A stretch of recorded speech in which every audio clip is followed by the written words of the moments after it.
उन्मेष पाटील यांच्याशी बोलणार आहोत। उन्मेषजी, सांगाल की नेमकं तुम्हाला उमेदवारी नाकारली आहे हेच कारण आहे की आणखी काही कारण आहे?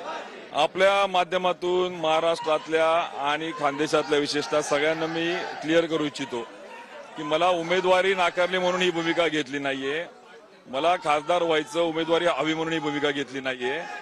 जर राजकारणामध्ये समाजकारणामध्ये काम करत असताना कार्यकर्त्याला मान सन्मान नको, पण त्याचा स्वाभिमान जर सांभाळला जात नसेल, तो जर त्या ठिकाणी दुखावला जात असेल, अवहेलना केली जात असेल, तर मला असं वाटतं लाचार होऊन त्या ठिकाणी राजकारण समाजकारण करणं योग्य नाही।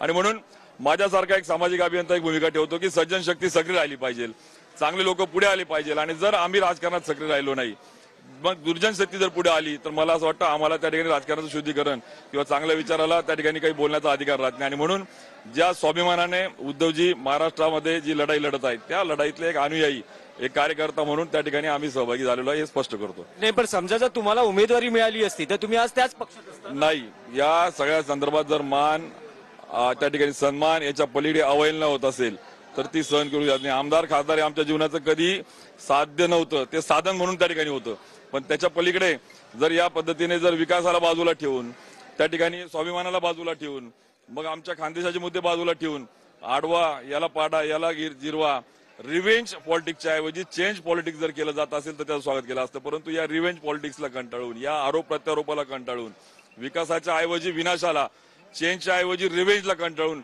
आम्ही कार्यकर्त्यांनी स्वाभिमानाच्या या लढाईमध्ये सहभागी झालेलो। पण रिव्हेंज कोण घेत होतं हे सगळ्यांना माहिती आहे। आज शुभ दिन आहे, शुभ कार्याची सुरुवात करत आहे आणि मी पुन्हा जर त्याच माळेचा मणी झालो जे खानदेशवासी कंटाळले, आम्हाला त्या माळेचा मणी व्हायचं नाही की ज्याला खानदेशवासी कंटाळले। आम्ही सकारात्मक राजकारण करू, आम्ही पॉझिटिव्ह चेंज करू, आम्ही रिव्हेंजच्या नाही तर चेंजच्या बाजूने काम करू। आणि त्यामुळे मला शिवसेना युबीटीतून तुम्हाला उमेदवारीची खात्री आहे?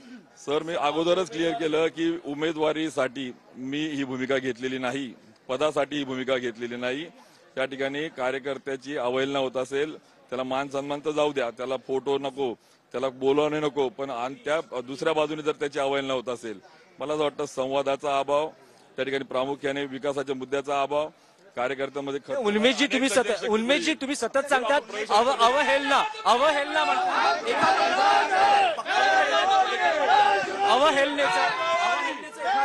सांगाल तुम्हाला जी काही वागणूक तुम्ही म्हणता की वागणूक मिळाली नाही, मान सन्मान नाही, एखादं तर उदाहरण सांगा तुमचा अपमान झाला? उत्तर महाराष्ट्र येणाऱ्या काळामध्ये दाखवून देईल किती विजयाची खात्री आहे स्मिता वाघ यांच्या पुढे।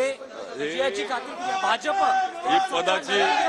ही पदाची जय विजयाची नाही, तर ही एका आत्मसन्मानाची लढाई आहे। ही खानदेशाच्या विकासाच्या बाजूने पुढे नेणारी लढाई आहे की जी संवादातून होत नव्हती, कृतीने होत नव्हती, जिथे आत्मसन्मान संवाद होत नव्हता। त्यामुळे अनेकांच्या कार्यकर्त्यामध्ये खतखत आहे। तुम्ही फडणवीसांशी बोलण्याचा प्रयत्न केलात का? भाजप पक्षश्रेष्ठ सुप्यामध्ये आहे, त्यामुळे येणाऱ्या काळात सुप्यातले अनेक जण पुढे येतील आणि त्या ठिकाणी आता तुमचं मन वळवण्यासाठी मी आपल्याशी संवाद साधेल, मला आवडेल बोलायला, आपल्या माध्यमातून महाराष्ट्रापुढे सगळं न्यायला, पण आज मला असं वाटतं की पहिले सगळी प्रक्रिया होऊ द्या, मग आपल्याशी बोलेन। हे होते भाजपचे माजी खासदार उन्मेष पाटील, जे आता थोड्याच वेळात शिवसेना युबीटी पक्षात उद्धव ठाकरे यांच्या उपस्थितीत प्रवेश करतायत।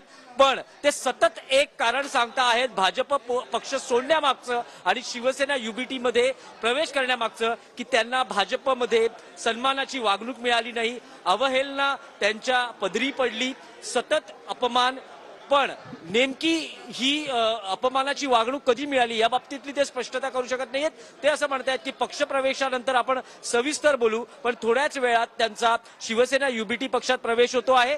जळगावमध्ये ते शिवसेना युबीटीचे संभाव्य लोकसभा उमेदवार म्हणून पुढे येत आहेत। अधिकृत घोषणा अगदी थोड्याच वेळात उद्धव ठाकरे करतील, पण आता ही सध्याची थेट दृश्य आहेत मातोश्रीवरची।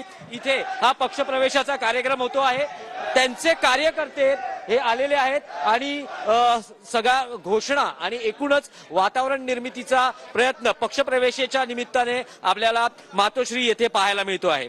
Back to studio. नक्कीच ही दृश्य आपण पाहतो आहोत.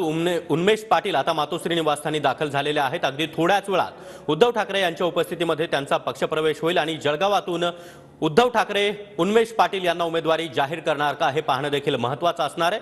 मात्र स्मिता वाघ यांना उमेदवारी जाहीर झाल्यानंतर उन्मेष पाटील नाराज होते आणि त्याच नाराजीतून त्यांनी आता ठाकरे गटात प्रवेश करण्याचा निर्णय घेतला.